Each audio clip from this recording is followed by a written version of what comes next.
बच्चों आज मैं आपसे कक्षा 12 व्यवसाय अध्ययन के अध्याय 3 व्यावसायिक पर्यावरण के अंतर्गत व्यवसाय पर सरकारी नीतियों का प्रभाव बिंदु पर चर्चा करूंगा। बच्चों जैसा कि हम जानते हैं 1991 में भारत सरकार ने आर्थिक सुधारों के तहत नई औद्योगिक नीति लागू की और इसके अंतर्गत उन्होंने उदारीकरण, निजीकरण और वैश्वीकरण को अपनाया। इसके कारण भारत में कई अंतर्राष्ट्रीय कंपनियां स्थापित होने लगी, अपना व्यापार प्रारंभ करने लगी। देश में आयात भी बहुत तेज़ी से बढ़ा और निर्यात भी बहुत तेज़ी से बढ़ने लगा। इन सारी संशोधनों के कारण, इन सारे परिवर्तनों के कारण भारतीय उद्योगों पर गहरा प्रभाव पड़ा। कई उद्योग बंद होने के कगार पे आ गए, उन्हें कड़ी प्रतिस्पर्धा का सामना करना पड़ा, तकनीकी परिवर्तनों का उन्हें सामना करना पड़ा। आइए इसे और विस्तार से देख लेते हैं। व्यवसाय एवं उद्योग पर सरकारी नीतियों में परिवर्तन का प्रभाव। सरकार की उदारीकरण, निजीकरण एवं वैश्वीकरण की नीति का व्यवसाय एवं उद्योग की व्यावसायिक इकाइयों के कार्यों पर समुचित प्रभाव पड़ा, बहुत गहरा प्रभाव उन पर पड़ा। इस कारण औद्योगिक क्षेत्र को कई चुनौतियों का सामना करना पड़ा। देखिए, जब अंतर्राष्ट्रीय स्तर की कंपनियां भारत में आई तो भारतीय व्यवसाय के लिए कड़ी प्रतियोगिता उत्पन्न हो गई, कड़ी प्रतिस्पर्धा यहाँ पर पैदा हुई, जिसका सामना करने के लिए भारतीय कंपनियां उस समय तैयार नहीं थी। तो इसका उनके ऊपर बहुत गहरा प्रभाव पड़ा। क्या क्या प्रभाव पड़ा, आइए देख लेते हैं। पहला, प्रतियोगिता में वृद्धि। देखिए, जहां पहले एक व्यावसायिक फर्म को, एक बिजनेसमैन को अपने लोकल बिजनेसमैनों से ही प्रतिस्पर्धा करनी पड़ रही थी, अब उसे अंतर्राष्ट्रीय स्तर के बिजनेसमैनों से भी प्रतिस्पर्धा करनी पड़ रही थी। पहले ये केवल लोकल व्यवसायी थे जिनसे एक कंपनी को प्रतिस्पर्धा करनी पड़ रही थी, लेकिन अब दूसरे देश से जो व्यवसायी भारत में आए, जिन्होंने अपना व्यवसाय भारत में प्रारंभ किया, जिन्होंने अपने उपक्रम भारत में स्थापित किए, उनसे भी इन्हें प्रतिस्पर्धा करनी थी, प्रतियोगिता करनी थी। औद्योगिक लाइसेंस के नियमों में परिवर्तन एवं विदेशी फर्मों के प्रवेश के परिणाम स्वरूप भारतीय फर्मों के लिए प्रतियोगिता में वृद्धि हुई। देखिए, जो विदेशी फर्मों ने भारत में प्रवेश किया, इससे जो भारतीय फर्में थी उनके सामने कड़ी प्रतिस्पर्धा उत्पन्न हो गई। छोटे उद्योग धंधे बंद हो गए या तो घाटे में चले गए, और जो छोटे उद्योग धंधे थे वो बंद हो गए या वो घाटे में जाकर कुछ समय बाद समाप्त हो गए। देखिए, दूर संचार सेवा, इसी के साथ बैंकिंग सेवा, ये ऐसे क्षेत्र थे जो पहले सार्वजनिक क्षेत्र के अंतर्गत आते थे, लेकिन सरकार की नीतियों के कारण जब विदेशी फर्में इस क्षेत्र में उतरी, निजीकरण हुआ, धीरे धीरे इस क्षेत्र में विदेशी कंपनियां उतरी, तो इन्हें कड़ी प्रतिस्पर्धा का सामना करना पड़ा और इन पर बहुत गहरा प्रभाव पड़ा। तो प्रतियोगिता में वृद्धि होने लगी। दूसरा है अधिक अपेक्षा रखने वाले ग्राहक। देखिए, पहले जहां एक ग्राहक के पास सीमित विकल्प थे, जो विकल्प थे वो क्या थे, सीमित थे, उसे एक या दो फर्मों द्वारा उत्पादित वस्तुओं या सेवाओं का ही उपभोग करना होता था, उसके सामने सीमित ही विकल्प थे। लेकिन जब बहुराष्ट्रीय कंपनियां आई, अन्य देशों से उत्पाद आने लगे, अन्य देशों की कंपनियों की सेवाएं मिलने लगी, तो इसके सामने अनगिनत विकल्प हो गए।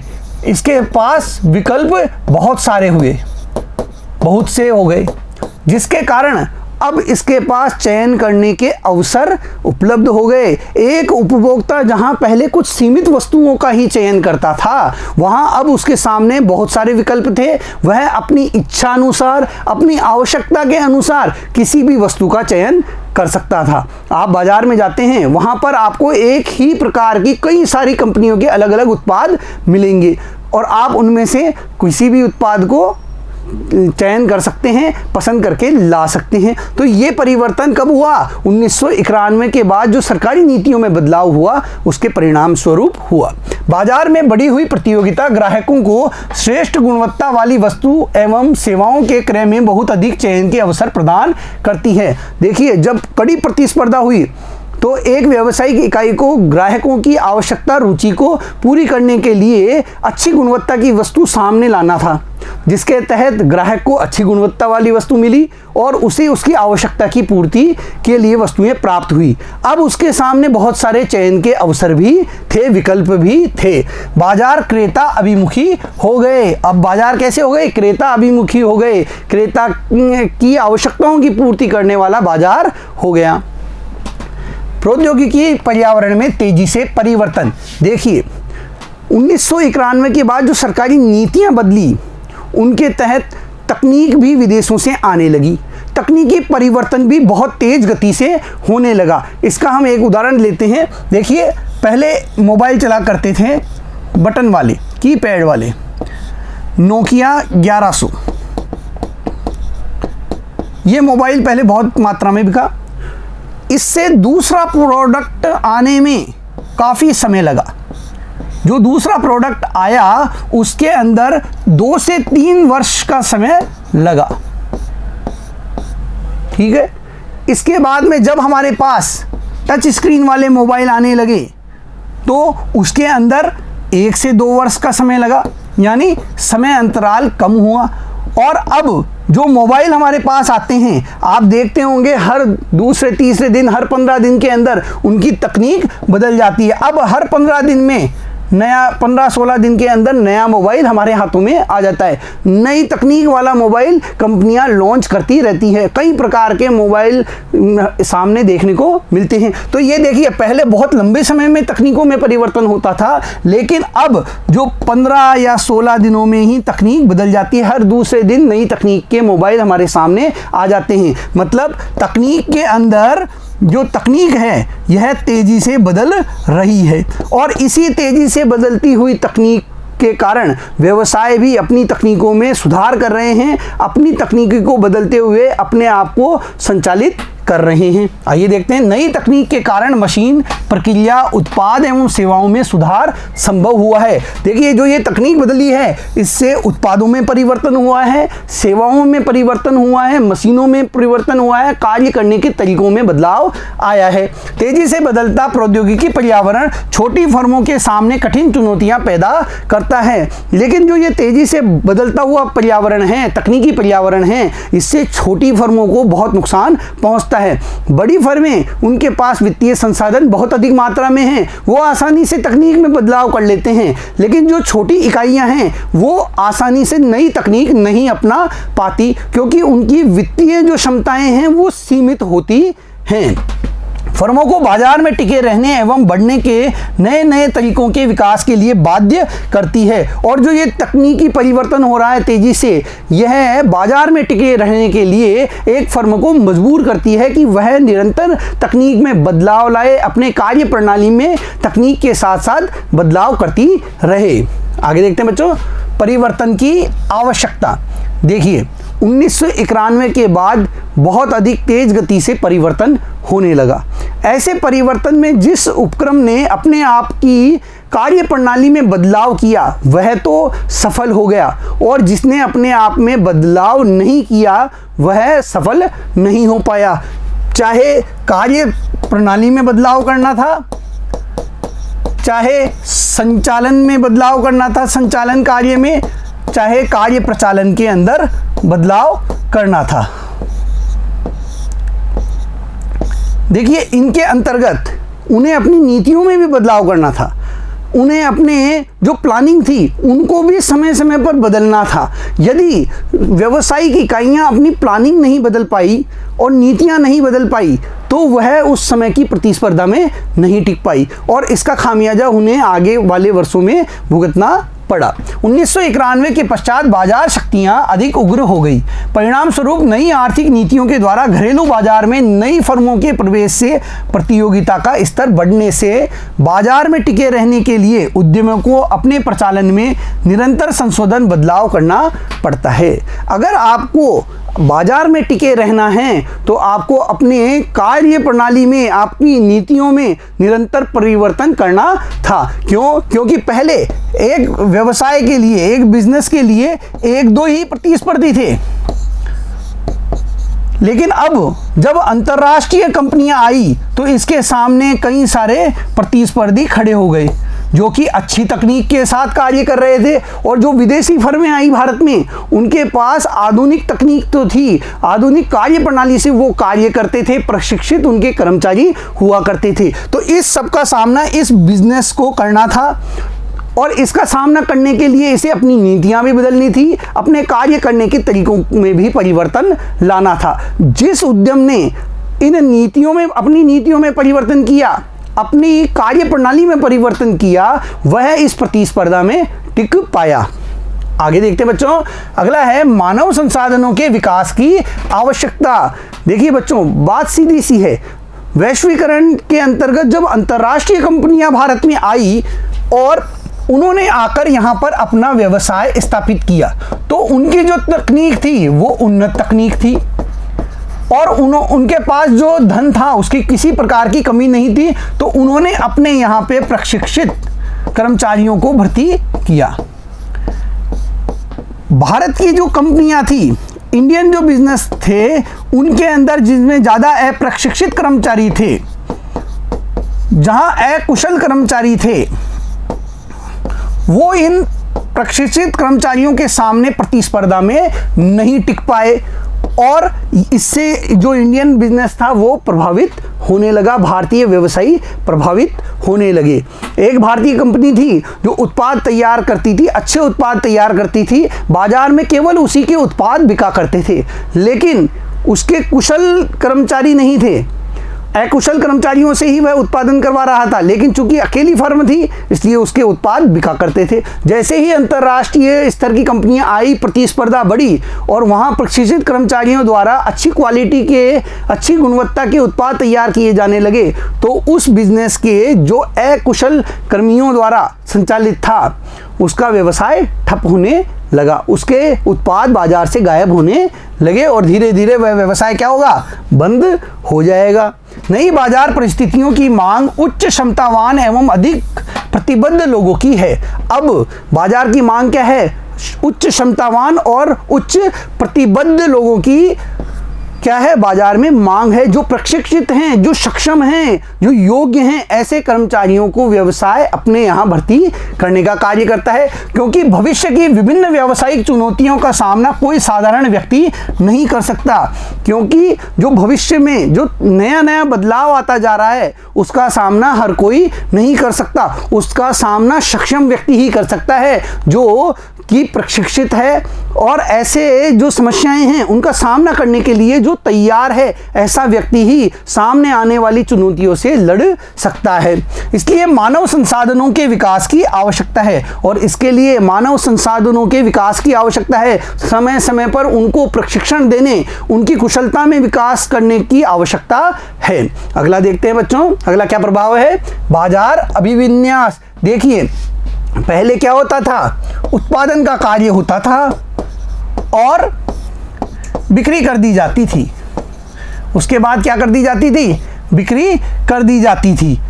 अब बाद में क्या होने लगा, जब प्रतिस्पर्धा बढ़ने लगी, कंपनियों के सामने प्रतिस्पर्धा आई, तो उन्होंने प्रतिस्पर्धा से बचने के लिए बाजार का अध्ययन करना शुरू किया, बाजार का अध्ययन करना शुरू किया, ग्राहकों की आवश्यकता, रुचि के अनुसार उन्होंने अपने उत्पाद तैयार करने शुरू किए।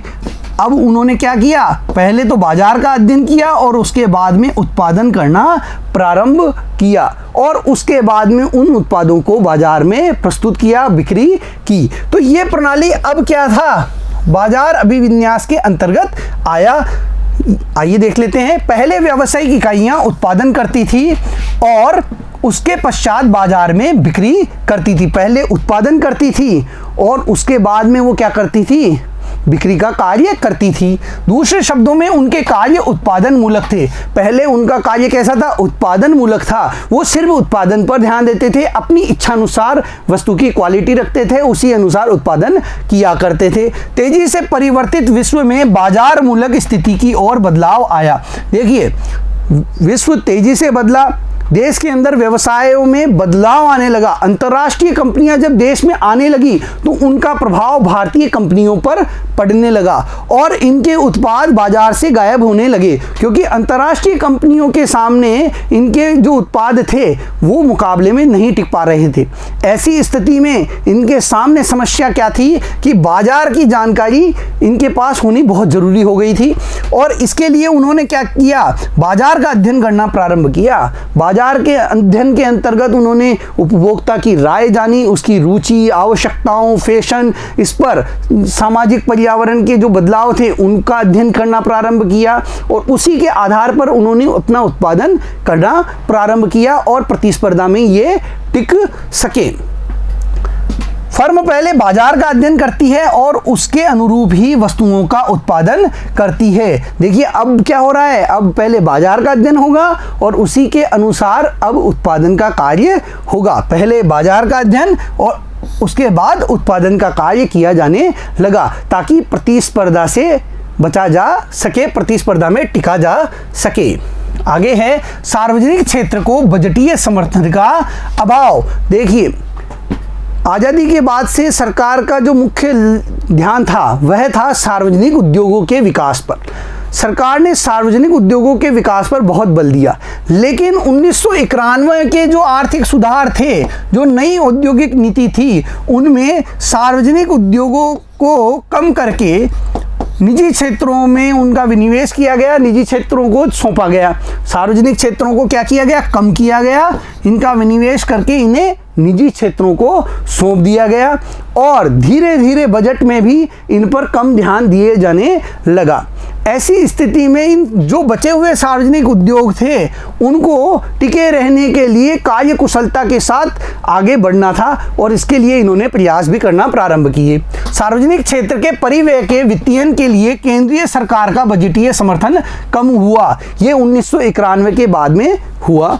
सार्वजनिक क्षेत्र के उपक्रम को अस्तित्व में रहना है एवं विकास करना है तो उन्हें और अधिक कुशल होना होगा। अब अगर इन्हें 1991 के बाद जब बजट में इनकी राशि कम होने लगी तो इन्हें मार्केट में टिके रहने और जो अन्य निजी फर्में थी उनसे मुकाबला करने के लिए इन्हें अपने आप में बदलाव करना था। अपनी कार्य प्रणाली में इन्हें क्या करना पड़ा? बदलाव करना पड़ा और इन्हें कुशलता के साथ काम करना पड़ा। इस उद्देश्य की प्राप्ति के लिए अपने संसाधन जुटाने होंगे और इस उद्देश्य के लिए इन्हें क्या करने थे? अपने ही संसाधन जुटाने थे। इन्हें खुद को अपने संसाधन जुटाकर आगे बढ़ना था, सरकार के ऊपर निर्भरता को कम करना था और इसके लिए इन्होंने काफ़ी प्रयास भी किए। काफ़ी संस्थाएं जो सार्वजनिक उद्योग थे, उपक्रम थे, वो सफल भी इसमें हुए। आगे देखते हैं बच्चों, सरकार की नीतियों में परिवर्तन विशेषतः उदारीकरण, निजीकरण एवं वैश्वीकरण सकारात्मक रहा। देखिए ये जो नीतियां थी उदारीकरण की, निजीकरण की और वैश्वीकरण की, ये बहुत सकारात्मक रही। जो भारतीय कंपनियां अंतर्राष्ट्रीय कंपनियों के आने से प्रभावित हुई, उन्होंने उनका मुकाबला करने के लिए जो एमएनसी, जो बहुराष्ट्रीय कंपनियां भारत में आई, तो उनसे मुकाबला करने के लिए भारतीय कंपनियों ने भी उनके बाजारों में दखल देना प्रारंभ किया और भारत की कई कंपनियां अंतर्राष्ट्रीय बाजार में उतरी और अंतर्राष्ट्रीय स्तर पर उन्होंने अपनी जो फर्में थी उन्हें स्थापित करने का कार्य किया। आज भारत की कई ऐसी कंपनियां हैं जो बहुत अधिक मात्रा में निर्यात करने का कार्य कर रही है। जहां पहले आयात होता था वहां अब भारत की कई कंपनियां निर्यात कर रही है, साथ ही साथ दूसरे देशों में जाकर वो वहां पर व्यवसाय भी स्थापित कर रही है। आपने रिलायंस का नाम सुना होगा, आपने टाटा का नाम सुना होगा। ये ऐसी कंपनियां हैं जो दूसरे देशों में जाकर अपनी इकाई स्थापित कर रही है, वहां पर व्यवसाय कर रही है, वहां के बाजार में अपने उत्पाद बेच रही हैं। क्योंकि भारतीय व्यवसाय एवं उद्योग ने नई अर्थव्यवस्था के अनुपालन में भारी परिवर्तन दिखाई दिया है। देखिए इसका सकारात्मक परिणाम क्या रहा कि भारतीय जो व्यवस्था था, उद्योग था, उसमें नई अर्थव्यवस्था के अनुपालन में भारी परिवर्तन दिखाई दिया। जहां 1991 से पहले इस प्रकार की गतिविधियां कम होती थी कि भारतीय उपक्रम दूसरे देशों में जाके अपनी व्यवसाय स्थापित करें, अपनी इकाइयां स्थापित करें, वो 1991 के बाद में बहुत अधिक मात्रा में संभव हुआ। भारतीय उद्यमों ने प्रतियोगिता की चुनौतियों का सामना करने के लिए युक्तियां विकसित की है एवं व्यावसायिक प्रक्रिया एवं पद्धति अपनाई है, और भारतीय कंपनियों ने भी मुकाबला करने के लिए कई प्रक्रियाओं को अपनाया है। कई नवीन प्रक्रियाओं को अपनाते हुए, कई तरीकों को अपनाते हुए उन्होंने इस कड़ी प्रतिस्पर्धा और प्रतियोगिता का सामना किया है। भारतीय उद्यम अब अधिक ग्राहक केंद्रित हो गए हैं तथा ग्राहकों से संबंध एवं उनकी संतुष्टि में सुधार ला रहे हैं। अब जो भारतीय उपक्रम हैं वो ग्राहक मूलक हो गए हैं, क्रेता अभिमुखी हो गए हैं। क्रेता की जो आवश्यकता है, उसकी रुचि है, उसके फैशन में जो परिवर्तन हो रहा है, उसका समुचित रूप से वो अध्ययन करते हैं और उसी के अनुसार उसकी आवश्यकताओं की पूर्ति करने के लिए अपने उत्पाद निर्मित करते हैं। उसी के अनुसार वो अब अपना उत्पादन कार्य कर रहे हैं, अपनी सेवाएं प्रदान कर रहे हैं। जहां पहले बाजार मूलक था, वहीं अब क्रेता मूलक स्थितियां उत्पन्न हो गई हैं। अब व्यवसाय क्रेता अभिमुखी हो रहे हैं। बच्चों, आज के इस वीडियो में हमने 1991 के बाद में जो भारत सरकार द्वारा अपनी नीतियों में परिवर्तन किया, उसका व्यवसाय पर क्या प्रभाव पड़ा, इसके बारे में हमने जानकारी प्राप्त की।